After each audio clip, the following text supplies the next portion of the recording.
রাজ্য ও নির্বাচন কমিশন উভয়ের বক্তব্যেই মান্যতা থাকলো, মাইক্রো অবজারভারদের আর কোনো গুরুত্ব রইল না। রাজ্য সরকার যে 8,500 অফিসারের তালিকা দিয়েছে, আগে দিলে তা সুষ্ঠুভাবে সমাধান হতো। ঘণ্টাখানেক সঙ্গে সমান অনুষ্ঠানে এসে কোর্টের এসআইআর সংক্রান্ত নির্দেশ নিয়ে এই মন্তব্যই করলেন জয়ন্ত নারায়ণ চট্টোপাধ্যায়। রাজ্য এবং নির্বাচন কমিশন উভয়ের বক্তব্যেই মান্যতা থাকলো। অনেকটা তুমি বলতে পারো একটা রিকনসিলিয়েশন টাইপের, উভয়েই খুশি, কেউ হারলো না কেউ জিতলো না। মাইক্রো অবজারভারদের আর কোনো গুরুত্ব থাকলো না। ইআরও তারাই সিদ্ধান্ত নেবার ক্ষেত্রে চূড়ান্ত অধিকারী থাকলেন, এই দাবিতেই কিন্তু মাননীয় মুখ্যমন্ত্রী সুপ্রিম কোর্টে গিয়েছিলেন, এটা মেনে নিতেই হবে। পাশাপাশি লজিক্যাল ডিসক্রিপেন্সি নিয়েও একটা কথা উঠেছিল, উনি বলেছিলেন লজিক্যাল ডিসক্রিপেন্সি নোটিশ চূড়ান্ত অবৈজ্ঞানিক। উল্টো দিকে আর একটা গুরুত্বপূর্ণ কথা এলো যে নির্বাচন কমিশনের আইনজীবী বলছেন পাঁচবার আমরা চিঠি দিয়েছি রাজ্য সরকারের কাছে যে আপনারা কর্মী দিন, এবং গ্রুপ বি মানে উচ্চ পদস্থ অফিসারদের দিন, যারা এই ধরনের সমস্যার সমাধান করতে পারবেন। অঙ্গনওয়াড়ি কর্মী দিয়ে এই সমস্যার সমাধান করা সম্ভব নয় একদম। এবং আজকে এ প্রসঙ্গ উঠে এলো যে রাজ্য চাইলে এই তালিকা 8,500 জনের তালিকা গেছে, তুমি নিজেও দেখালে, রাজ্য চাইলে এটা আগেই দিতে পারত এবং আগে দিলে সুষ্ঠুভাবে সমাধান করা যেত। আরও একটা কথা আমাকে বলতে হবে, যেভাবে গন্ডগোল তৈরি হয়েছে, আমি নিজে মনে করি কোথাও গন্ডগোলটা তৈরি করা হয়েছে, কারণ একটি রাজনৈতিক দল তারা হয়তো চাইছিলেন না যে এসআইআরটা হোক। গতকালই সুপ্রিম কোর্টে আপনারা জানেন এসআইআর মামলায় শুনানি হয়েছে এবং একগুচ্ছ নির্দেশ সুপ্রিম কোর্ট দিয়েছে। আর আজকে দিল্লিতে নির্বাচন কমিশনের ফুল বেঞ্চের ডাকে বৈঠক রয়েছে, যে বৈঠকে এ রাজ্য থেকে মুখ্য নির্বাচনী আধিকারিক মনোজ কুমার আগরওয়াল তিনিও অংশ নিচ্ছেন। কথা বলবো আমাদের প্রতিনিধি রুমা পালের সঙ্গে। রুমা, মূলত কি নিয়ে এই বৈঠক? দেখো, জানিয়ে রাখি যে পর্যায়ে এখন এসআইআর চলছে, এখনো পর্যন্ত কিন্তু এসআইআর তরফ থেকে কবে একদম ফাইনাল ভোটার লিস্ট তৈরি হবে এবং কবে বেরোবে সেটা কিন্তু এখনো নোটিফিকেশন আসেনি। যেমন এই বিষয়টা রয়েছে এসআইআর প্রক্রিয়া, অন্যদিকে কিন্তু ভোট প্রক্রিয়া নিয়েও কিন্তু আজকে এই আলোচনা রয়েছে। অন্যদিকে জানিয়ে রাখি সিইও মনোজ কুমার আগরওয়াল যখন কাল রাতেই উড়ে দিল্লিতে এবং এই বৈঠকে অংশগ্রহণ করবেন। বৈঠক বেশ কিছুক্ষণ চলবে, কারণ যেমন এসআইআর প্রক্রিয়া রয়েছে, অন্যদিকে বলে রাখি যেমন 8,505 জন যে নতুন যে রাজ্যের তরফ থেকে দেওয়া যারা যে সমস্ত মাইক্রো অবজারভার, তাদেরও প্রশিক্ষণের ব্যাপার রয়েছে। কিন্তু কমিশনের বক্তব্য যে যাদের মনে করবে কমিশন যে তারা কাজ করার ক্ষেত্রে উপযুক্ত, তাদেরই কিন্তু তারা সেই কাজে অংশগ্রহণ করতে পারবে। অন্যদিকে জানিয়ে রাখি যে সমস্ত মাইক্রো অবজারভার এখন কাজ করছেন তারা কিন্তু এখন শুনানিতে নেই, তারা কিন্তু রোল অবজারভারদের তারা সাহায্য করছেন তথ্য যাচাইয়ের ক্ষেত্রে। অর্থাৎ এই 8,505 জন কারা কিভাবে ব্যবহার করা হবে তাদেরকে, এটা নিয়ে এখন সব থেকে বড় প্রশ্ন। অন্যদিকে জানিয়ে রাখি যে সমস্ত যে ভোট প্রক্রিয়া, কারণ মনে করা হচ্ছে যে 14ই ফেব্রুয়ারি যদি শুনানি সময় লাগে, তারপর আবার প্রতিদিন 7 দিন, সেক্ষেত্রে কবে তাহলে ফাইনাল ভোটার লিস্ট বেরোবে? ফাইনাল ভোটার লিস্ট যদি ফেব্রুয়ারি মাসের মধ্যে না বেরোয়, একদম শেষ প্রান্তে গিয়ে, তারপরে কিন্তু ভোটের যে নির্ঘণ্ট প্রকাশ করা সেটা একটা সমস্যা হতে পারে। কারণ ভোটের নির্ঘণ্ট প্রকাশ করার আগে কিন্তু কমিশনের ফুল বেঞ্চ একবার অবশ্যই যে রাজ্যে নির্বাচন থাকে সেই রাজ্যে তারা আসে এবং তারপর তারা ফিরে গিয়ে কিন্তু তারপর ভোটের নির্ঘণ্ট প্রকাশ করা হয়। অন্যদিকে জানিয়ে রাখি যে ভোটের নির্ঘণ্ট যদি প্রকাশ হতে হতে একদম মার্চ মাসের, যদি এর আগে কমিশন যেমন জানিয়েছিল যদি এই কারণে যদি আরেকটু দেরি হয়ে যায়, তাহলে কত দফায় নির্বাচন হবে, এটা নিয়েও সব থেকে বড় প্রশ্ন।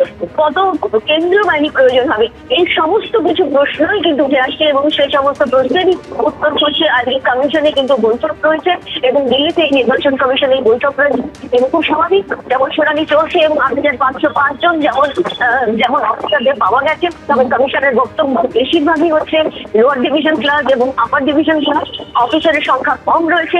সেক্ষেত্রে কমিশন তাদের কিভাবে ব্যবহার করবে এখন সব থেকে বড় প্রশ্ন। এবং তারপরে কবে ফাইনাল ভোটার লিস্ট বেরোবে, 28শে ফেব্রুয়ারি কি নাকি আরো দেরি হবে, সেটা এখন সব থেকে বড় প্রশ্ন। তারপর আবার ভোটের দামামা বাজবে, সেটা কি নিয়ে কিভাবে হবে, সেটা নিয়ে সমস্ত কিছু নিয়ে কিন্তু নির্বাচন কমিশনে আজকে বৈঠক রয়েছে, আলোচনা রয়েছে। তার পরবর্তীতে জানা যাবে এবার কমিশন কি সিদ্ধান্ত নিচ্ছে। রুমা, ধন্যবাদ। কয়লা পাচার মামলায় দুজনকে গ্রেফতার করল ইডি। ইডির হাতে গ্রেফতার চিন্ময় মণ্ডল এবং কিরণ খাঁ। দ্রুত দুজনে কয়লা পাচার সিন্ডিকেটের সদস্য বলে ইডি সূত্রে দাবি।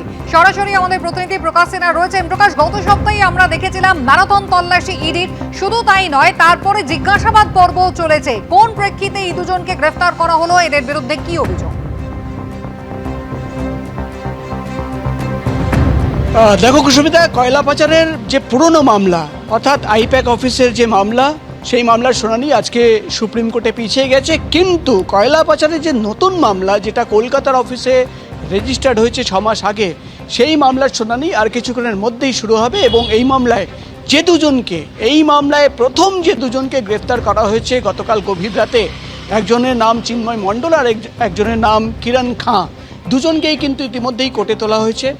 তাদের হিয়ারিং হবে এবং ইতিমধ্যেই ইডি তরফে কোর্টকে জানানো হয়েছে যে তাদের নিজেদের কাস্টাডিতে নিতে চান তারা। এবার প্রশ্ন হচ্ছে যে কেন তাদের গ্রেপ্তার করা হয়েছে। তুমি জানো গত সপ্তাহে 10 জায়গায় ম্যারাথন তল্লাশি অভিযান চালানো হয়। টাকার পাহাড়, সেখান থেকে 1 কোটি টাকার বেশি বাজেয়াপ্ত করা হয়েছিল। 12টি মোবাইল ফোন, প্রায় 2000 পাতার নথি, এই সমস্ত বাজেয়াপ্ত করার পর, সেটা খতিয়ে দেখার পর ইডি আধিকারিকরা যেটা দাবি করছেন যে কয়লা পাচারের যে সিন্ডিকেট কাজ করত তার একটা ব্লুপ্রিন্ট তারা কিন্তু সেদিন বাজেয়াপ্ত করেছিলেন। এবং এই সিন্ডিকেটে কারা কারা সদস্য, কিভাবে প্রোটেকশন মানি নিত, টাকা কাদের কাছে যেত, কারা পৌঁছে দিত, কিভাবে যেত, কোন দিন গেছে, তার একটা কিন্তু হোয়াটসঅ্যাপের চ্যাট হিস্ট্রি পাওয়া গেছে। এবং সেই চ্যাট হিস্ট্রি সামনে রেখেই কিন্তু 10 জনের নাম এবং তাই সেই 10 জনের বাড়িতে তল্লাশি অভিযান, যার মধ্যে তুমি জানো ইডি তরফে দাবি করা হয়েছিল যে বুদবুদ থানার একজন অফিসার ইনচার্জ মনোরঞ্জন মণ্ডল, তাকেও গতকাল তলব করা হয়েছিল, তিনি কিন্তু হাজিরা এড়িয়েছেন। কিন্তু গতকাল আরও দুজনকে তলব করা হয়েছিল, চিন্ময় মণ্ডল এবং কিরণ খাঁ। এই দুজনকে দফায় দফায় জিজ্ঞাসাবাদের পর ইডি তরফে দাবি করা হচ্ছে যে তাদের বিরুদ্ধে মূলত অভিযোগ হচ্ছে কয়লা পাচার, অর্থাৎ এই যে অবৈধভাবে কয়লার যে সিন্ডিকেট কাজ করে দুভাবে, একটা মাইনিং পার্ট, অর্থাৎ অবৈধভাবে মাইনিং করে খনন করে কয়লা বার করা, এবং সেটাকে কিন্তু বিভিন্ন ট্রান্সপোর্টের মাধ্যমে সিন্ডিকেটকে টাকা দিয়ে সেটা কিন্তু বাইরে পাচার করে দেওয়া। ইডির তরফে দাবি করা হচ্ছে চিন্ময় মণ্ডল এবং কিরণ খাঁ, যে দুজনকে গ্রেপ্তার করা হয়েছে, তারা দুজন কিন্তু এই দুটো কাজই করত। অর্থাৎ একদিকে কয়লা মাফিয়া, কয়লা ব্যবসায়ী, অন্যদিকে কয়লা পাচার করে দেওয়ায় তাদের কিন্তু অ্যাক্টিভ রোল ছিল এবং গোটা সিন্ডিকেটের মাথায় তারা বসেছিল। এবং এই তরফে দাবি করা হচ্ছে তাদের বিরুদ্ধে যে তথ্য প্রমাণ এবং ডিজিটাল এভিডেন্স ছিল, সেটা সামনে রেখে দেওয়ার পরেও কিন্তু তারা ডিনায়াল মোডে ছিল, তারা কিন্তু তদন্ত সহযোগিতা করছিল না। তাই তাদের গ্রেপ্তার করার সিদ্ধান্ত। এবার কিন্তু তাদের নিজেদের কাস্টাডিতে নিয়ে ইডি আধিকারিকরা মূলত জানতে চান যে এই সিন্ডিকেটে আরও কারা কারা সদস্য রয়েছে, যে নাম অলরেডি ইডির কাছে রয়েছে, তাদের রোল কতটা, তারা কত টাকা পেয়েছিল, অর্থাৎ একাধিক প্রশ্ন রয়েছে যার উত্তর এবং পাওয়ার মানি জন্য। লন্ডারিং ঠিক কিভাবে হয়েছে। প্রকাশ, ধন্যবাদ। এবিপি আনন্দ, এগিয়ে থাকে, এগিয়ে রাখে।